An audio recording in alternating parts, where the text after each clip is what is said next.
Like Shake good luck, podcasts are lads. slightly different. Yeah, go away, go away. It's 8:30, lads. Come on. He's a It's fucking 8:30. We have to do the show, lads. We have to get this subway started, lads. Otherwise, we will be talking all night and nothing that fucking gets said or done, and our viewers will be disappointed. So, to be honest, huh? All two of them. Come on. Well, you, me, and Len, is it? Hey, don't forget your mom. Oh, sorry. My mom will be watching. Hi, Mammy. Yeah. Oh, Mama Boland, yeah. We have to give her a mention, all right, don't we? Ladies and gentlemen, welcome to tonight's show of Mauls, Balls, and All the Breakdown. Of course, I'm joined by our usual our dynamic duo of guests. Right. Dynamic Sorry, duo, our double trouble of guests. Here, Will hasn't. Our double trouble of guests, both Len, good old Bishop Len, and of course Matt Boland. We've only one game to review this weekend, but Len, I suppose I'll come to you first. I'll leave your rant away in this one. What we had last weekend against South Africa, our first win in Ireland in 13 years.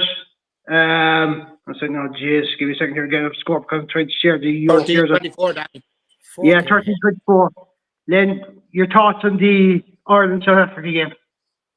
Chaos, madness, fucking Murphy's wildly Law. entertaining in a weird sort of a way. It was Yeah. just nuts. It was the most nuts fucking game I think I've ever watched. Even Andy Farrell said he's never seen anything like it. But it was, look, it certainly wasn't the result we were hoping for.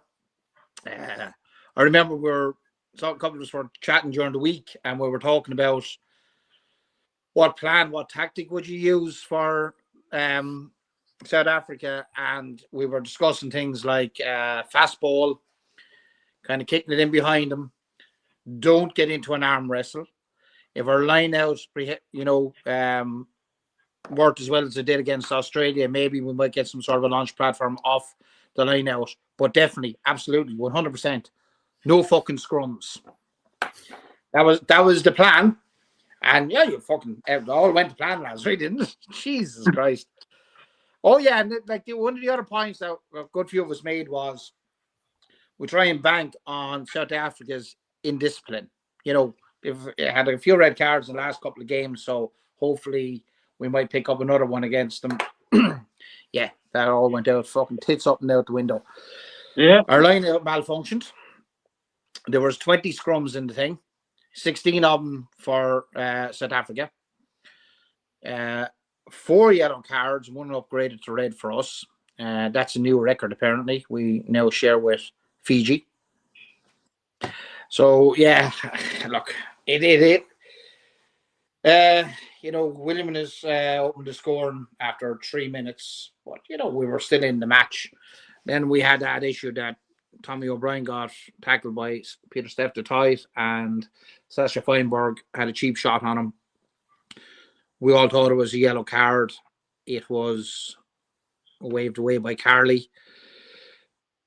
Now, kind of strap your tin hats on for this one, lads, because I was thinking coming into it, and I think a lot of people were, they had a red card the week before and a red card previous to that, South Africa, and were both rescinded. So Razzie, I think, felt he had a free shot in this one. He could do more or less fucking what, up to a certain limit. And they were going to be loath to have passed out a red card. I honestly believe that, right? Or the yellow card. They were going to get away with more slightly. But it was actually us that imploded. And we imploded really down to pressure. Down to pure pressure. Yeah. And look, you have to hand it to the box. They're fucking immense. They're the best team on the planet at the moment. And we couldn't really live with them. Like even it's a brain fart or whatever, but when we got into that position and Burns scored the try, we saw it in real time before it was even called back. Like James Ryan just launched himself over straight into Malcolm Marks. So that was him gone, down to 14 men. Now, considering they bet France was were South Africa down to 14. I think so, yeah. Yeah, when they met France. So if you can beat France with 14, you know, we were really up against it with 14. Look, then you had Ryan that goes over for a try. Great try.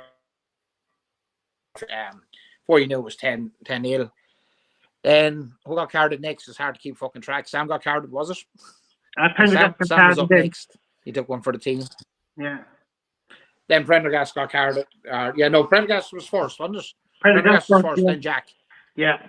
And then Jack, you know. But look, then I thought the try that we did get against them, a brilliant break by Jos van de Vlier. I thought it was fucking brilliant break. And then we got up to the line, and I thought it was a really smart pass to the short side by Gibson Park into Sheen's spread basket and over for the try. So look, at that stage it was 12-7, and you know we were kind of nearly in the game. You know, and I think it was after that then that Jack got carded, and then Porter went off. Now look, Porter had a torrid time of it in the scrum, but look, we knew we were never going to be able to compete with him in the scrum. I thought Furlong was good in the scrum. Porter was having issues. There's questions where the South Africans born in, and like there was a couple of angles there shown social media where they are in at an angle, but you look, Carly didn't pick it up. Look, we always talk you hear coaches, you hear pundits talking about painting a picture. You have to paint the picture to the ref, and usually if you paint a picture early and he thinks you're doing the right thing and the other team are the ones infringing, it usually goes your way for the rest of the game. It's as simple as that. Yeah. The South Africans painted the fucking Mona Lisa, right? And we handed fucking Carly fucking a picture of a fucking 3-legged dog on a fucking crane or something fucking like that, right? We weren't going to ever be at the races on that scrum. Even when we were right, we were going to be fucking wrong, to be quite honest with you. Yeah. So, look, finishing the half with 12 men looked a mountain to climb. But look, I have to say, and you know,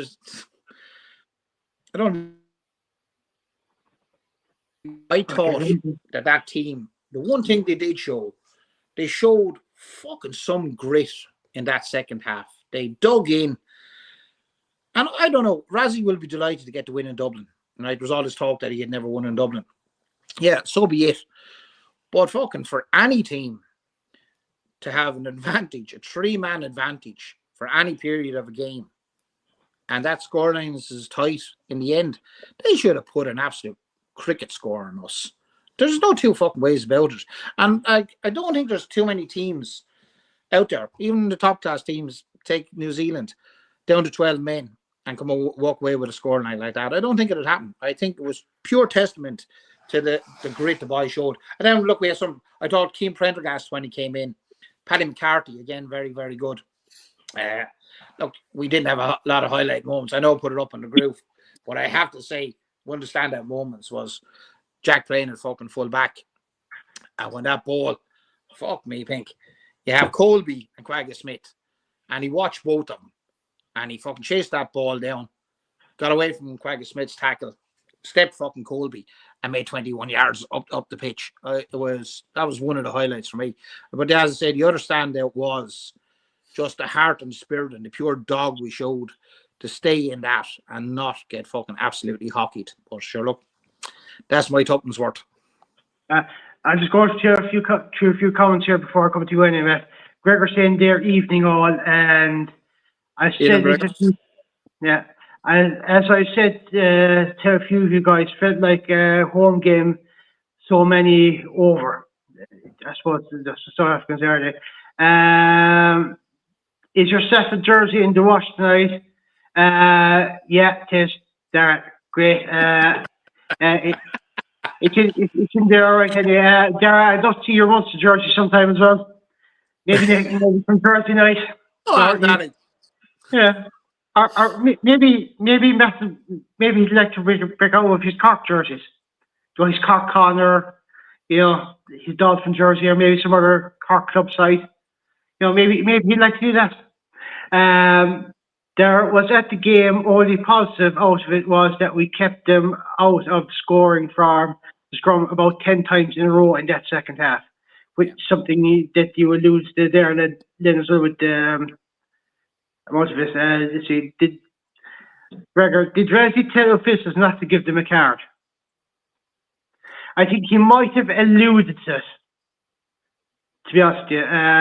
Bevan here as well said, I have never seen a ref say we're all 5 were from the same country, were from England, and even if they were all Scotland, Australia and France, I would say the same thing, which is I don't agree with it.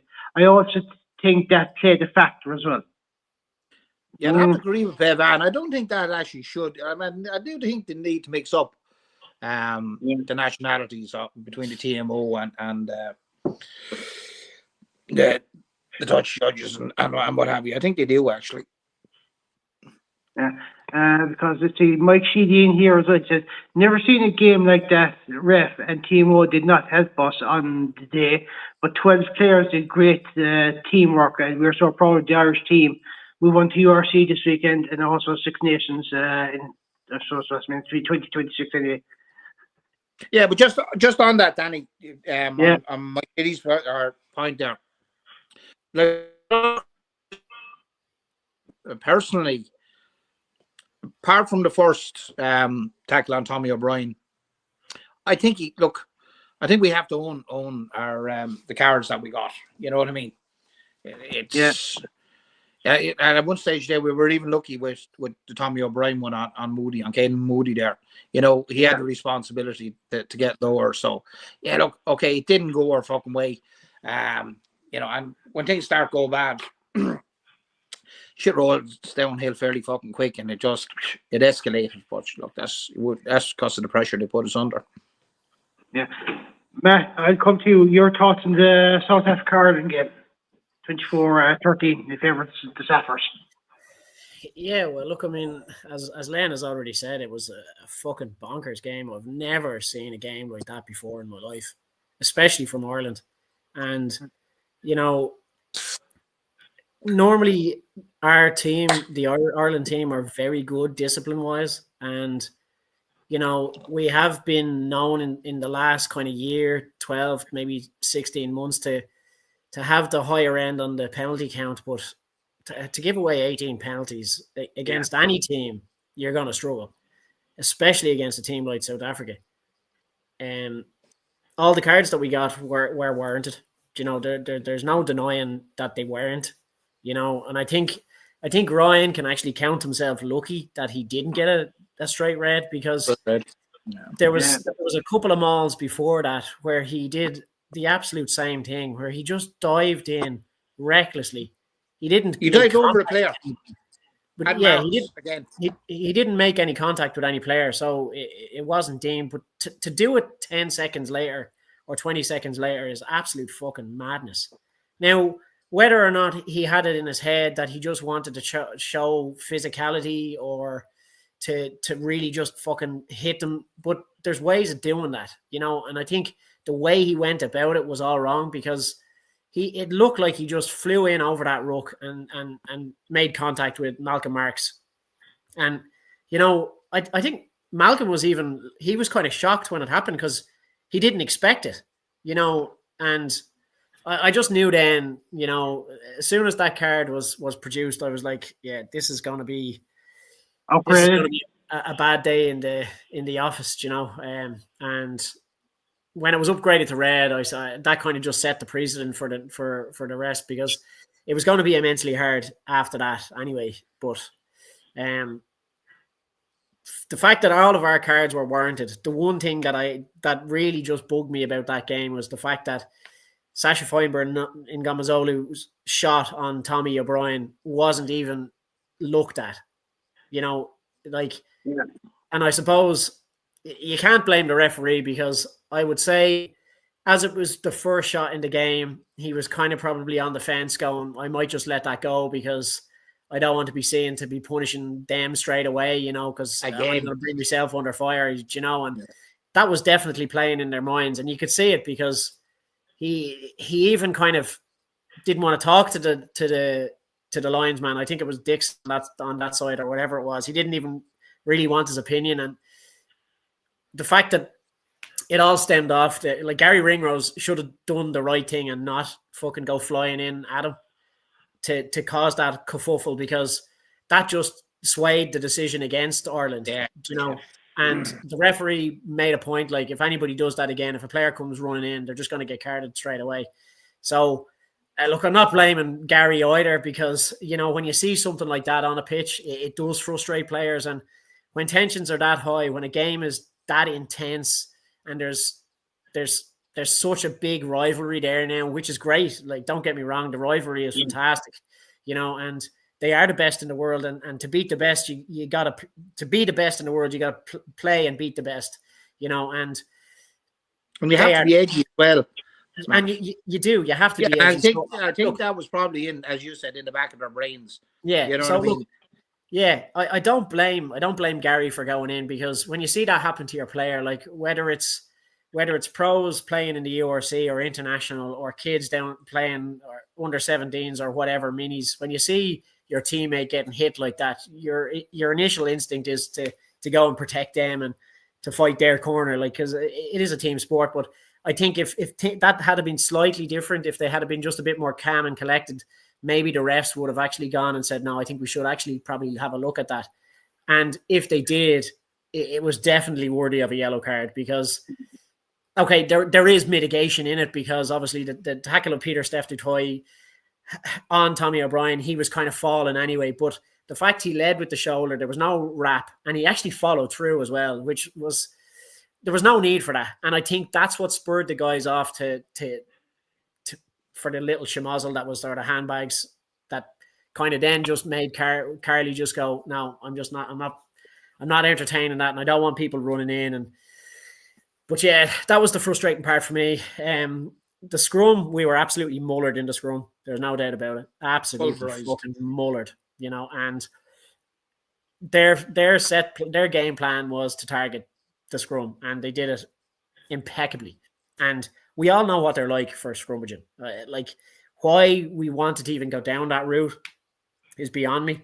And I was actually looking back at one of the scrums, and we were on the back foot already, and Caelan Doris actually popped out and started kind of creeping up on the maul, because it was going backwards, it was turning, and he wanted to target well, I was just thinking maybe if he had just fucking dug his heels in and gritted it out, it might have just stopped the ebb and flow of the scrum a little bit, because when you leaves one man in the scrum, and like poor Bundy Aki, I'd say he was having a fucking nightmare of a day, because like he was filling in for James Ryan in the second row, or well, somebody was filling in somewhere, and he was support. And like Bundy Aki he's a big lad and all, and he's heavy, but he's not a scrummager, and you can see by him. So like, what was he actually doing other than trying to support? But it wasn't going right. We probably would have been better off just going fucking 7-man in the scrum, Actually, sorry, man, just on that. You think it was a mistake by Farrell not to have a lock on the bench? 100%. Especially going up against the South Africans. Yeah, but like, there's more the same bench he named last week. But I think the reason why he was doing was he's leaving Baird at 6. And then, if you took off Ryan or Byrne, Baird would move into the second row then.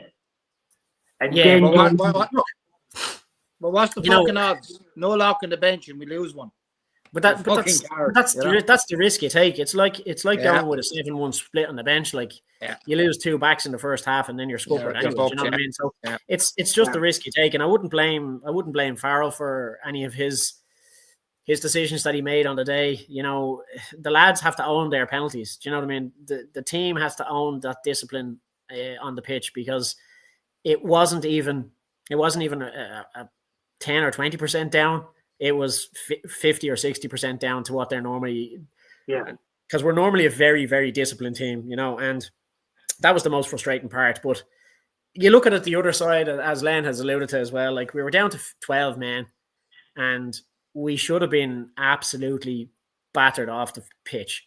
There should have been tries going in left, right, and centre, because like whatever about losing a man, you can kind of nearly adapt in the back in a defensive set where you wouldn't be missing one player, but missing three. You know, the lads have a lot of credit to be given for that because they really dug in deep, not for themselves, but for their teammates, and said, no, these lads are not getting in. Because let me tell you, if we go back even 5 or 6 years, an Ireland team had gone down to 12 men, they would 50 or 60 points would have been scored on them. Their heads would have dropped, you know, and by the last 20 minutes, they'd have been nowhere, you know, and that's how far this team has come in terms of their fitness, in terms of their mental state, in terms of what they want to do on a pitch. No matter what happens, they're going to try and get the best result and they can. And to lose by 11 points in that manner was actually phenomenal. And that was a massive positive to take out of that game. They were not beaten until that final whistle went, you know, and, you know, like credit, like South Africa were like, they are the best in the world, you know, and, you know, for me, their discipline was absolutely immaculate and it was spot on. It was as if they said, right, I know that the South African fans were slagging during the week saying we beat Ireland with 12 men, but they're half right. Little did we know it was going to be Ireland with 12 men, not fucking South Africa. But actually, anyway, there was one of the stats put up a post, and it was after the hit on Tommy O'Brien. I think he said Ireland can count themselves lucky that Feinberg didn't go off. He said, because we're actually better with fucking 14. It's probably not wrong, you know, at this stage. So, like, you know, so look, I mean, you gotta say hats off to South Africa. Razi had his homework done. You know, he had his game plan. The team themselves, they stuck to it immaculately. You could even see by the way they went about their business that they were calm, cool, collected. They weren't overshooting anything. They were nearly just kind of watching what they were doing to not give away penalties because they were just phenomenal. And like the games that had gone on the weeks previous, I was thinking, you know, geez, South Africa, if they get tested a little bit, we might get under their skin and one of them might lose the rag and there could be a red or a yellow card for them. But I wasn't expecting it to be us, you know. Like, you know, I can't even say any of them played well or played badly, considering it was just their discipline. It let them down, you know. Like there was some good performances. Absolutely, you know, and I know some of them got slated in the fucking reviews, but you know, like I'm just looking like how far this team has come in the last 5 or 6 years, and you know, the fact that they clung on for dear life to actually to stop the wave, because it was just wave after wave after wave of attack and brutality, you know, and that's what they are. They're massive men, you know. Like I would say like every time they called for a scrum, I'd say the lads were just like, oh, for fuck's sake, not again. Yeah, and you would be like that, especially when you get murdered in scrum.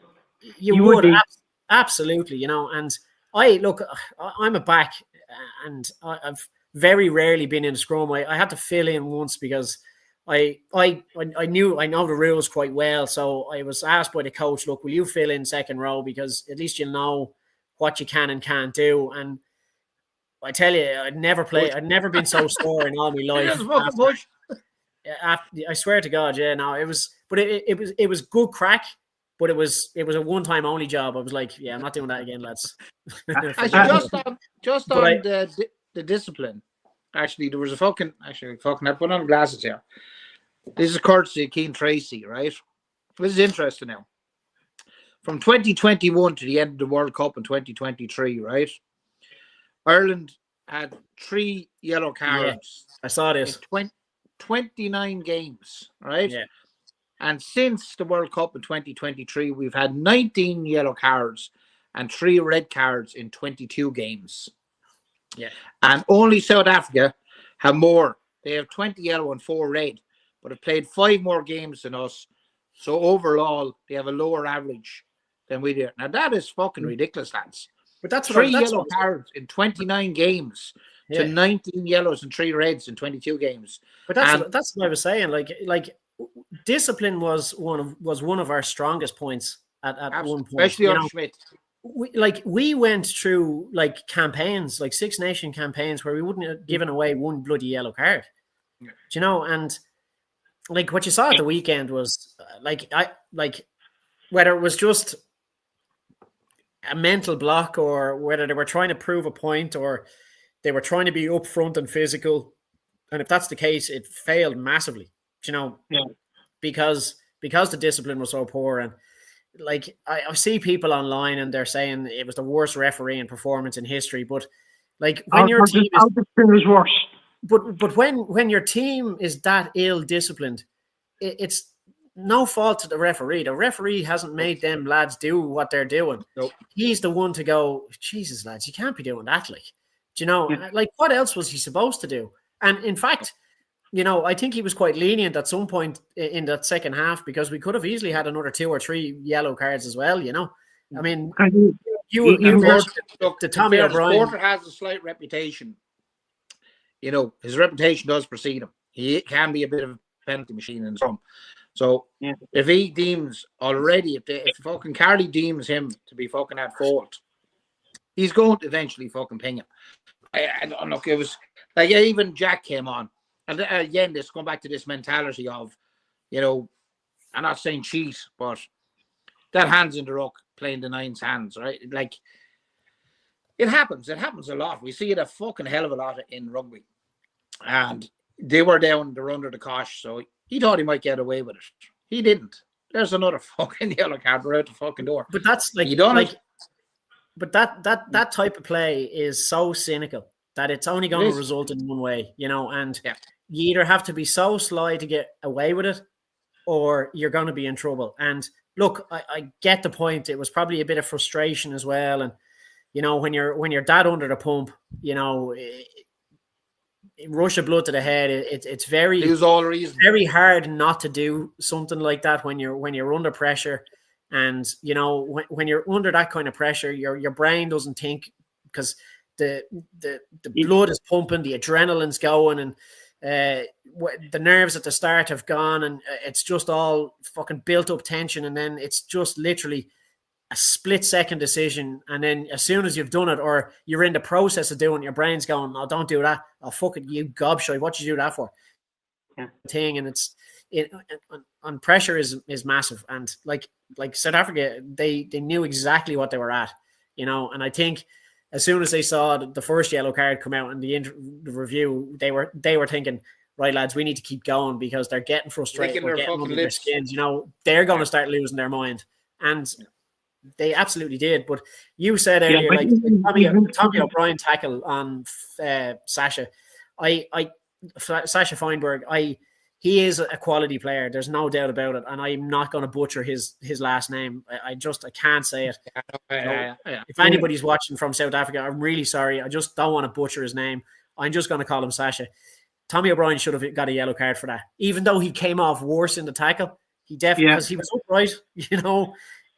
Carly did let that go. And, you know, in any other game, if that was a single incident in any other game, Tommy O'Brien was carried. Yeah. Well, absolutely. But we have a comment in here from Gregor. A few more on that go through because anyway. Gregor said that level of discipline isn't good enough in test games, and he's right about that. But there's a good comment here that I've been sitting on for a bit, and it's from Dara. He says the difference in how Andy handled all the cards in the post-match conference by just accepting it was what it was. Whereas you would have been on Twitter, YouTube, etc., with a team of scientists explaining why the ref was wrong. They've been carded. Probably why your lad wasn't carded for his hit and Tommy O'Brien. I'm not even going to try to pronounce that. Well, look, something Zulu anyway. I know that. It's Sasha Feinberg. Like, it's very hard to pronounce his name, but it's even more difficult to spell it. And Dara, look, we understand. Don't worry. I wouldn't have even bothered. I wouldn't have even attempted to try and spell that. I'm not even going to attempt to try and pronounce it because I don't want to insult any South Africans. But look, I mean, like Andy said, we had to own Well, do you know what I mean? Like, getting somebody's You know, name wrong now, is. listen, hold up. I'll just make this fucking point. Sorry, Matt, right? We have sat here, we've given full credit to South Africa, to Razzie. They played a fantastic game. They're the best in the world. They're fucking on a roll. And no doubt, they're favourites for the next World Cup, right? It could be 5 in a row. But some, and not all now, right? Some elements of their supporters are fucking assholes, right? Some are very, very fun. I'm just going to cut funny, across but hang for on. 1 second, right? Go Just on, one go on, second, go on. right? Because, yeah, you're right. But there's a fucking portion of that Irish fans as well that are just as fucking bad. Absolutely, yeah, absolutely. But like, there is something very, very funny. And look, I know a good few South Africans, and they're fucking great crack, and they're very like us culture. They love a beer, fucking, you know, they're nice lads, and they love the rugby, right? But what absolutely I thought was hilarious, you could not open a fucking rugby forum, a rugby group, a rugby page at the weekend. It was 95% South African comments. It was fucking, it was unreal. Like, You're going to get that. But you're going to get that because... Hang on, hold up. Yeah. Now, if we won on Saturday, we'd be on Irish groups going, fucking lad, that was brilliant. Fucking great. We fucking bet the best of the best. We would not be bothered our arses. Fucking taking out the phone and going, I just want to have, let's see, the Bray Army. I'll have fucking wind these guys up. You just couldn't be bothered. You know damn well that there's a portion of fans here as well that would be doing the exact same thing, riling up the South African fans. Why would you bother? But they're out there. They're not just Irish. They're not just South African. They're French. They're English. They're Welsh. They're Scottish. They're everyone. Every fan base has their good supporters and their bad supporters. I'm telling you. It doesn't matter. You know, and as you said, as you rightly said, the Scottish fans are probably one of the best in the world. There's very, very little of them that actually do go abused, but I'm sure there are a few of them. It could be a very minority, but it's all the same, you know. And you always have a certain segment of them. You're going to get it, but like, I mean, like, yeah, look, absolutely. But I posted on one of the comments, like, or there was Irish fans and South African fans going at it, you know, and I just made a point. I said, like, okay, lads, you know, there's banter and there's banter, but if you're going to put stuff up, you need to be able to take it.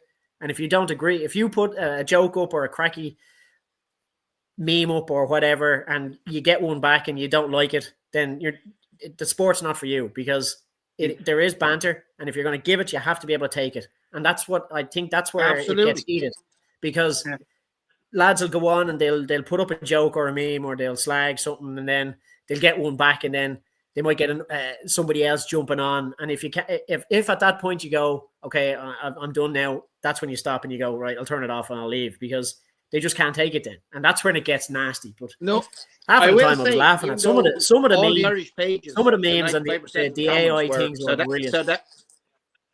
What? Some of the memes. That's what I'm saying. Yeah, some of them are very, very good. Sorry, go on, Danny. Gareth here says, Danny, you wore the Stafford jersey hosting the show. I have screenshots as proof. Hold your which you both take. Yeah, you don't need to worry about the screenshots there, because, to be honest with you, that shows on YouTube, because we are live on YouTube as well. A few more comments in here. Peter, is Matt's heating broken? Looks like he's wrapped up for a polar expedition. Peter, Matt's back. He can't hold the call, because here's me in my shorts, Steve. No problem at all. Down here in Kerry, well used to the cold. So it's not a bother for us. Let's see. You're a fucking farmer, and you're a fat cunt as well. So you've got an extra layer of blubber on you. And they've got a full head of hair. Did you hear that? Or did you need to say it again? I'll go shite bite. No, you didn't hear it. It's because you're a fat cunt and you've got an extra layer of blubber to keep the heat in. I don't. I have 2 layers. I agree, Peter. He was the 16th man for South Africa, in my opinion. That's from your mom. That's commenting on Matthew Carey, I suppose. There's certain sections that would be. So no, there's a question here. What There's does not a person in their right mind. Yeah, Sorry, go on. go on. There's a comment here by Bevan. What does the F Pro or wherever he's called do then if he's not looking at that shot? You're supposed to fall Is play. he not the bunker? Referee. Yeah, I suppose he'd be kind of reviewing the yellow cards and stuff, isn't it? That'd be his job. Is he not the bunker lad? Yeah, I think he is. Yeah. He only looks at it if it's referred to him. Yeah, so I That's the suppose, TMO. yeah. Yeah. Let's see. He took Darren Murray and never used him. Seems mentally awful for Murray to be called Sorry, up. And I'm just going to jump in there. It's Darren Murray. Get it right. Murray and called up and not to be played, and then a player in his position gets carded. There is no replacement on the 23 for that position. It must be frustrating. I suppose. Yeah, I'd actually I agree with that, and I was just looking at something there somebody put up that for this year till the end of 2025 we've used 55 players, right? But only 19 of those have got 1 to 2 games, and the majority of those were played in the A games. So there has been no real change in the senior team. Andy's played 1 or 2 guys and given them a chance. But like even take Mac. You have Osborne out and you have Hugo Keenan out. I can't for the life of me why he didn't call Frawley in at fullback and leave Hansen on the wing. Mm-hmm. Maybe he doesn't have faith in Frawley at the moment, or maybe there's some other issue there. Well, that's the question, isn't it? Like, yeah, Frawley plays well at fullback. That's what has happened. Is my Wi-Fi I don't know what the fuck's happening here. You're freezing at times, right? Actually, there's it. Yeah, you're freezing quite a bit. Yeah, there's actually commenting here, first time commenter from Mike. I know anyway. He says, when all 3 podcasters all have their heads in their hands at the same time, 17-13. Just I said, go back and have a look at that one right now. Oh, really? Yeah. Yeah, Matt, that could be something for TikTok. That could be something for a TikTok channel now on Matt. Absolutely. Dara says, Peterbrook, no, we're too classy to blame the ref. That's what separates us from the Sappers. I suppose, but like you're saying, Matt, a few minutes ago, we all had every team has a section of supporters that will blame anyone and everyone for a loss, and they just won't. They can't seem to take the loss, no matter who it is or what it is in it. Pauline Bloland, them SA bring out the worst out in teams. They were out there looking for a scrap. We played really well with 12 men in the second half. We got stuck in, which we did. Fair play to team practice. Yeah. Even like, to be honest, when you're 3 men down, defending is hard enough, attacking is hard enough. You're basically kind of putting double duty at times as well. In almost every section of it. So a few more comments here. I'm just while you're looking at comments there, I'm just going to say one thing, right? Because loads of people were giving fucking lads stick for fucking missing tackles, and I'm just going to point out, right? When you're down a player or 2 or 3, you're trying to cover all positions in that back line, and when you miss a tackle, it's not because you're fucking lazy or you're just missing a tackle. You're being super aware of, okay, like it's much harder to cover that space because we're short players. So any missed tackles, I'd be knocking on the head for that game just for that reason. I wouldn't be picking on anybody for missing a tackle in that fucking game. But Matt, you know yourself, we've probably all played. This probably happened to all of us when we've played a game. If you're a man down, you've got an extra maybe 30 to 50% workload to do because of that missing player. So not only are you covering your own space, your own channel, you're covering half the channel next to you as well on either side. So a lot of people don't realise that when you're down that player, you have to cover that extra ground. So players will slip through. It doesn't matter if it's GA or football or rugby or wherever it is. If you're down a player, you have that extra workload to accommodate for as well. It's like everyday life. If you're missing someone at work, if just supposed to be, say, 5 people working with you, and only 4 turn up, everyone's got that extra bit of a workload to get the work done. And even then, you probably have to cut corners and stuff's going to get missed. So, look at it that way. 100%. Night science here is that Ireland's 2025 Quilter tournament looks very similar to Leinster's 25 URC tournament. It's something the big guy needs to think about. If Leinster sneezes, should we accept that the national team will catch the flu? There's no denying that comment. Absolutely no denying that comment. Yeah. It's spot on. Like, you know, I even saw some fella posting there, oh, sure, it wasn't Ireland that was playing. It was only Leinster, so you only beat Leinster. You know, I was like, fuck off with it. See, there seems to be kind of a noise here now. He says here, Len, there were Cephas fans all around me at the stadium, and a few of them were drinking Guinness, then switched to cans of Smirnoff Ice for 30 minutes, and then switched back to Guinness. I was sick just watching them. Whoa. Would you agree with that? Yeah. Jesus Christ. That's right. That's disgusting. Oh, stop it. Actually, just on the Leinster comment, I was watching the rugby pod. The boys were discussing. That's brilliant, by the way. You see this? What's that? The rugby pod is brilliant. Yeah, I was watching the rugby pod and they were just discussing the game. And they had 2 points. 1 point was about the amount of young guys getting game time and being brought through. And in their opinion, there wasn't enough new blood being brought through. And unless it was going to happen at Six Nations, we were going to suffer come the World Cup again. And the second point was Andy Farrell too reliant on Leinster? He doesn't seem to spread the load across the provinces. Now, look, you'll have people that will say, well, look, the best players in the best positions are Leinster because, you know, they're the main feeder into the provinces. But that was their point, that, you know, it had to be shared out a little bit more.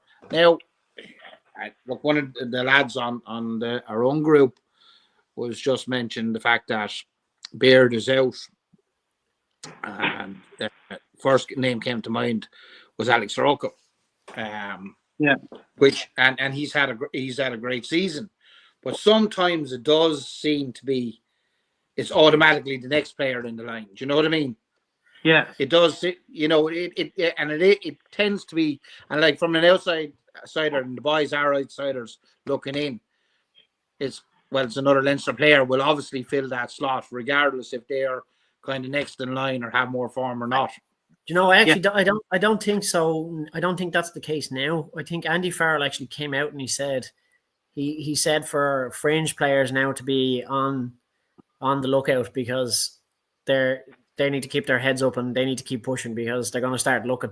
You know, and you know, just on the whole kind of Six Nations thing, and we need to blood players, but Shane Byrne was chatting with Brent Pope, both guests on the show before.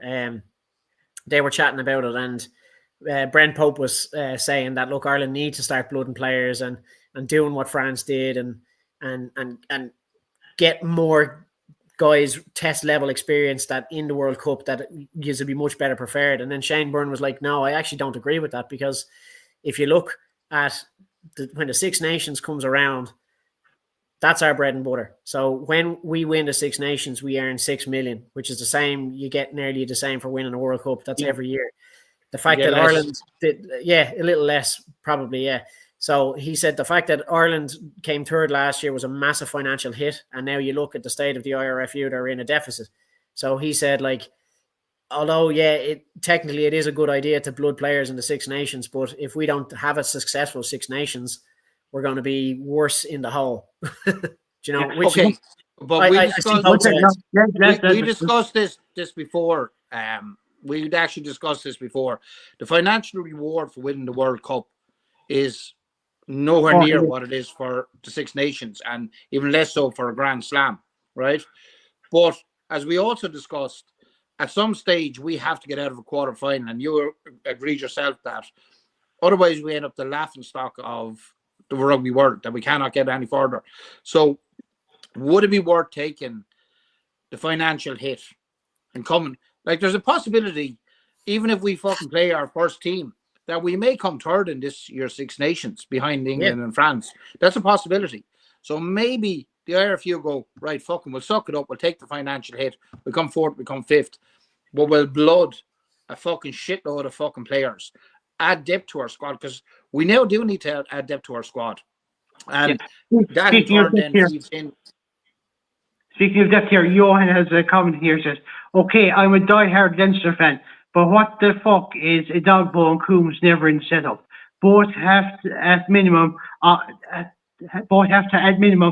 beef from the bench." Yeah. Right. And Andy Farrell said in his last after the Australia game, they were talking about Jack and Sam. And he said, well, it's not just Jack and Sam. Frawley's holding his hands up and Harry Byrne is holding his hands up. They might be holding their fucking hands up, but he must be waving them out fucking there because nobody's seen him. There's not a fucking sign of him in the fucking team. As I just said, Hansen was covering fullback in the absence of Hugo and Osborne, right? Why was Frawley not brought in at fullback and Hansen left on the wing? To me, it makes perfect fucking sense. But as you said, Danny, he's out of favour for whatever reason. Yet on the other hand, Andy's saying he's holding his hands up. Which is it? Like, you can hold your hands up. If you're not being brought into the team, it makes no fucking odds.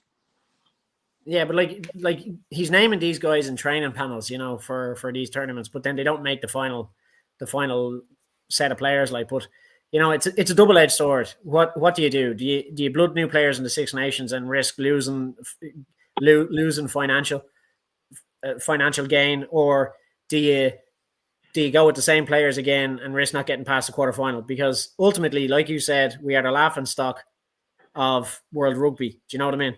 So it's a what do you do? Do you take the hit, or do you be the same position in 2027 going home after a quarterfinal with your tail? Like there is depth there. There's no doubt there is depth. Of course we have. Yeah, Danny's pissed himself is laughing over fucking my mom's comment, but it's not actually that funny. What is it? I can't see. What is the comment? My mom said school and points there now, Matthew, on a Monday night. Must keep the heat in. So no, it's none of her fucking business what I do in my house. No, let's be honest with you. Be honest. Does Guinness sense to keep the heat in? No, fat does. Absolutely. You just say it's drinking enough, but Matt. I'm getting there, Len. I'm trying. I'm getting there. Oh, Jesus. There's actually a good point here by James. Thankfully, we had Mac Hansen able to slot in at 10 when the 2 10s are in the bin. Yeah, you don't have any more now, though. That's the fucking problem. Yeah, I mean, I was half expecting a bad dad joke there, but thankfully he did make a point. Yeah, he's not wrong. Well, he's also fucking re-injured his foot, so. Unfortunately, yeah. I saw it today. They were saying Baird's going to miss the Six Nations and possibly Osborne as well. No, they're saying 3 months. Up to 3 months. Up to 3 months. You know, up to 3 months. So like a fracture. Like, you know, how far are the Six Nations away? But 3 months. It's less than 3 months. Johan up here says if Braid is out for the Six Nations with a broken leg, does that open the door for Hearn or Coombs at 6?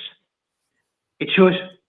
It absolutely should. You know, Hearn has been in the team. Both of them have been named in the teams for the training squads. Yeah. Been kind of haven't got on to the final panel, but we're like going to have to use it now. Do you know, injury crisis is look, an injury crisis is the best thing because then you're kind of forced your hand to pick teams or players that are on the fringes. Do you know what I mean? And if it's a case that you don't do well in the Six Nations, it's simple. Well, I didn't have the players to pick, so I had to blood new players because they were the only ones available. Do you know? And you know, again, it's a double-edged sword, really. Do you know, like You're damned if you do and you're damned if you don't, basically. Yeah, I know. Better in there said Cormac is a chuckle. Could he be next to 9 for 6? Yes, yeah, definitely.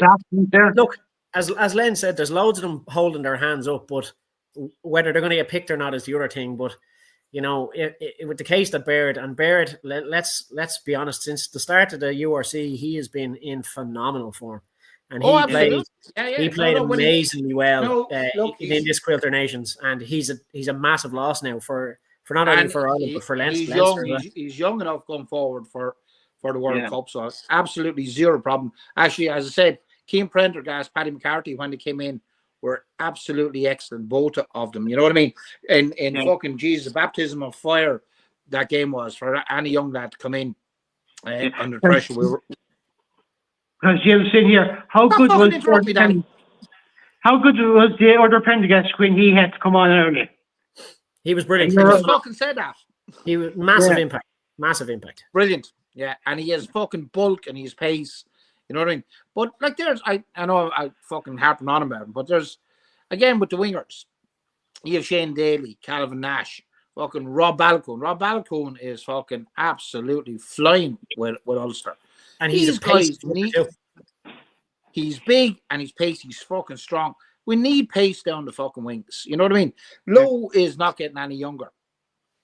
And he is, I honestly feel he is losing the pace.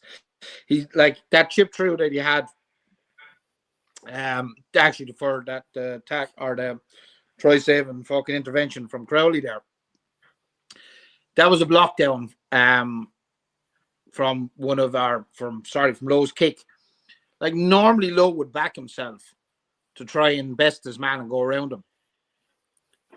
And he didn't. And I do feel he is now reverting to the chip more so than not. The funny thing is, like, Gelson Colby is one of the smallest players, and I don't know why he just didn't just run through him. Like, he has the size and the bulk to just run over him. And he kicked it. Didn't, because I think and you see he jumped up and was able to block that ball down. And listen, like what Jack Crowley did in that the seconds after that block down was nothing short of incredible, because he'd Quagga Smith and who was the other fella? Was it Feinberg? Colby. No, Quagga Smith and Colby. Yeah, so Quagga Smith and Colby, like one beefy fucker that he'd run through a brick wall, that Quagga Smith lad. And then you've got Colby, who was pacey, but he was just cool, calm and collected. And like you said, he was watching both of them. And there was no way he wasn't doing anything else but than get that ball out of that fucking 22, which he did. Incredible. Yeah, he backs himself. Look, sometimes maybe to his detriment, maybe that's like something that far sees him. He will always back himself. And it doesn't always pay off. The time which match was it? Was it the first game? Was it against New Zealand? Where it was against New Zealand and Barra Cotton. Do you remember he caught the ball in the backfield and he went to hang on to him. But 9 times out of 10, he just backs himself. He's an ultimate fucking footballer. You know what I mean? He just sees it and he's gone. Look, Joe Schmidt didn't like Zebo. You know what I mean? Because Zebo was off the cuff and Joe was much more scripted in what he wanted to do. And Zebo, like, even though he got game time with him, he didn't really fit into Joe's plans. And like every coach is different. You know, one coach might fucking absolutely love a player. Another coach might go, nah, you're not for fucking me. So look, it's horses for courses. Just comment here by Joe Lyons says, no disrespect, but reality is only Scotland, Wales and Italy are games that Andy can experiment. Against France, England, it's simply not possible to stop 3 to 5 players from the usual suspects. Not even the 3 games against the lower ones are not gimmies. What we need is more A or tours, and as we've said this before, especially about the A squad. Without a doubt. Yeah. We do, and I agree with Joe, we do need a fucking shit more load 8 games, but they ain't lined up for us. So we have to fucking, it's just, in my view, we just might have to take the financial hit if we want to go down that road, or play it safe and fucking try and compete in Six And like you Nations. said, like next year, it's this Six Nations or it's never. Do you know what I mean? That's it. Yeah. It's shit or bust now. Because, We're back to because another. it's in 2027, it's going to be too late. Yeah. Now the only thing is we have the new Nation Championship tournament, so we will get the summer games. Well, it's no different to a summer tour, but like probably a little bit fucking more competitive. Yeah. So what's that? Yeah. Ollie, Yeah, I say, you on in here, Ollie Yeager is a physical specimen. Why is he not involved? Is he not producing at Munster? Who? Ollie Ollie Yeager. Yeager. Ollie Yeager, Bob. No, Ali Jaeger, I don't think is at that level. To be honest with you. Yeah. He did have state deserved for playing with New Zealand before us. But I suppose that's enough about the Irish team because Johan's made another good point there with the major issue at centre. Can you throw that comment up there, please? I have here now. Major issue at centre, in my opinion, Aki, Henshaw, and Ringer have all declined massively. It's not even that. It's like, will some of them even see the World Cup in 2027? Probably not. Aki, definitely not. Yeah. Henshaw, probably not. Ringrose, maybe. Farrell won't. You know, like, and he's right. We have a massive problem at centre. Yeah. All right. In your opinion, Matt, the best three young centres that you'd like to see in the Ireland squad, in your own opinion? Jude Postlethwaite from Ulster is definitely up there. Yeah. Has to be. He has to be. Yeah. Jesus. Who else? God.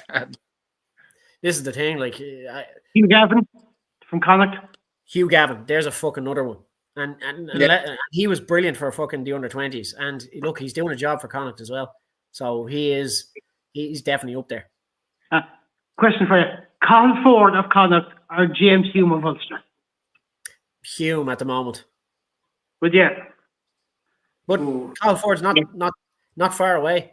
You know, we have to be looking at these guys because Aki, Ringrose, Farrell, they're all kind of, well, Aki and Henshaw are kind of coming up towards their mid to late 30s, so they're kind of next in line to go. Like, you know, Farrell, what's he? Is Farrell 32 or something? Is he? Yeah. So look, he could be thereabouts. Ringrose will be there anyway. He's the same as Stu McCluskey, so they're about the same age. So exactly. The lads, we can play them in the Six Nations, but okay, they could be cover for the World Cup, but they're not young lads. Do you know what I mean? Yeah. Dan Kelly, Dan Kelly is an option. How old is Dan Kelly? Yeah, because 26 or 27, I think. There you go. Like, you know, there you go. Yeah, Bev Emery with her three, Postlethwaite, Colin Ford, and Dan Kelly for her. Len, what are your three centres? Good call, Bev. Good call. Yeah. Would you agree with her on that? Yep, absolutely, yeah. Mark Newman in here as well. Dan Kelly from Munster as well. And there's Johan St. Osborne at centre as well. So we do have options. Absolutely. Osborne has played centre plenty of times. But Dan Kelly, let's look at Dan Kelly and Tom Farrell. They've been excellent for Munster. So, you know, I know Dan, or I know Tom Farrell is 32, and he fell out of it. He was in the squad about 5 or 6 years ago and didn't really get any traction with it. But now he's performing. He's a great option along with Gavin. That was when Gavin he was and with Connacht, Jude and then they come to Munster, and we just improve them. It's what we do. Yeah. Joe Lyons in here, as I said, Gavin, Jude, and Tector. Now, the advantage of Charlie Tector was he was in under 20s 10, before Sam Prendergast came in. Yeah, so there is the option, I suppose, to maybe slot him into 10 as well, if needed. Mark Newman is it. You can put Charlie Tector at 10 as well. What number? Fuck 10. off. We have enough fucking tens. Don't start money in the mortars with another fucking. To be fair, he said cover. He only said cover. Yeah, no, Tector is a good 12 in all fairness. That lad has a lot of potential at 12. Yeah. Mark Noonan is in here that Ollie Yeager's currently injured. That clears that up. Yeah. I Dan think his Kelly, age profile is against him as well, though. It's not Yeah. just. I think his age profile is against him. Yeah. Look, lads, I'm going to do a fucking Mike Reedy on this now, anyway, right? We need fucking homegrown fucking players. Do you know what I mean? We need. Look, we need fucking lads. Loose head and fucking tight head are problems for us. Like even Leinster are not producing enough loose head and tight heads. And like, how the fuck are you going to send some down to us in Munster if you're not producing enough, lads? You fucking hurry it up here. Like, get the production line going. Dev Elson, Dan Kelly is 24 anyway. Pauline Bowen, 24. 24. Well, look, Yeah, geez, yeah, well, look, that's what we need to be developing. The likes of Tector and Dan Kelly. Like 24, I thought he was slightly older than that. I didn't know, so I asked you. Age profile is excellent then. Pauline Bowen is kind of agreeing with you, there, I suppose, in the Tector comments. I think it was anyway, but boy, I've seen the comment there now anyway. Joe Lyons, last 13 games for Leinster, Charlie has played 12. He's some athlete. That's what he played 10. Lads, I'll get your predictions for the URC games this weekend. We're at round 6. And it's a pain in the hole because Friday night we have 2 provinces played. First I'll go to is Newland and Ulster versus Benton. Who do you think will win that one? Ulster. Matt, Ulster or Benton? Ulster at home. Ulster. Let's see. Away the same time on Friday night, you have Leinster away to the Dragons. Matt? Leinster. Len, who did you win that one? Leinster or Dragons? Leinster, what are you going? Leinster, yeah. All right. Len, I'll come to you again. This one's nice. Munster hosting the Stormers. Who did you see that? Yeah, lads, this is for last man standing now. Both teams are the only 2 that haven't been beaten yet. So This is fucking huge. And whoever wins goes top of the table. Look, I don't know. I presume Jack won't be playing after his international duty.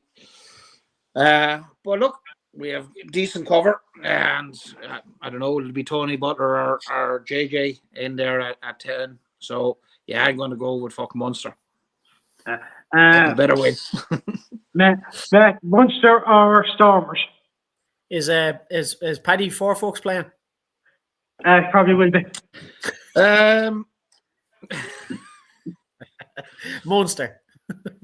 Let's see. It says commentary. Mike Looms in here about the commentary saying destroyed, never expect the game. Iron game, I suppose. Gareth cards, so won it. We're able to bigger new players. You're obviously outstanding, and hardcore supporter of credit time on. Fair enough, Mike. Put on the fuck glasses, he takes it down. Fuck's sake. Fuck Mike Hurry Sheedy, the fuck up and read it. Mike Sheedy, Mark Noonan, Pauline Boland, all say Munster for the win. Mark Noonan said Stormers don't travel well. Johan Paddy Four Fox. Ha ha ha ha ha ha ha. Well, that's not that was I didn't christen him that now. That was Len, so I can't take credit for that one. But what about his son? That's just what he's known as. Yeah, but what about his son, Paddy Five Fox? No, it doesn't sound as good. Depends on the next match interview. One sec now, down here. Speaking of fans who like to rile other supporters up, happy birthday, Dave Sheedy. He's looking well for 50. Yeah. Look, you look 50, Matt, and you're only a small bit older than me. Matt, you're... Is Dave 50? He is? Huh? No, he's not. He's taking the piss, then. No, he's not, no. I'm taking the piss. No doubt he'll see this at some point. Matt, I'll come to you on this one. Connacht hosting the Sharks. Who do you see win that one? Connacht. Yeah, Len, Connacht or the Sharks? Connacht at home. Go for Connacht. Yep. Hopefully, all 4 Irish provinces will pull it off this weekend with a bit of luck. Giggity. Yeah. I suppose you have to get that Darragh Giggity in there, you know, it's the only way to shut him up. Won't keep him quiet even though a bit more highbrow here. On Monday night, we're back to just provincial slagging, which I enjoy. Fucking lads, the Six Nations is going to be a fucking nightmare. You do know that, don't you? Yeah, absolutely. That's a given. That's February's problem, Len. Yeah. Let's enjoy the Euro in the meantime. Yeah, exactly. Then I've been kind of Joe had to run this group for the last 5 years, so Matt's been doing it longer than I have. We all kind of know 4 6 nations starts until it finishes. There's going to be that shit. It's just the way it goes. Yeah. So it's great. Some of the stuff is great. Numbers come up with, but like there is, you go and get your tough times. You go and get a lot of people trying to come into groups, scam groups, all this sort of crack. But thankfully, I think we have them nailed down. So, there, look, that's another day. Claire Devaney in charge of that. She's some woman. Who? Boom. Claire. Oh yeah. Booty, my booters. Yeah. Step out of line, you're gone. Well, to be honest with you, you need an enforcer, and Claire's probably the best one for that. I ain't arguing with her anyway, that's for sure. That's it. It's funny. It's funny hearing that. There's 12 of us running this group. Claire's the only woman helping run this group at the moment. But to be honest with you, she's probably the hardest one of us, but the kindest as well. To be fair. We're just big softies, us lot. Like in fairness. Yeah.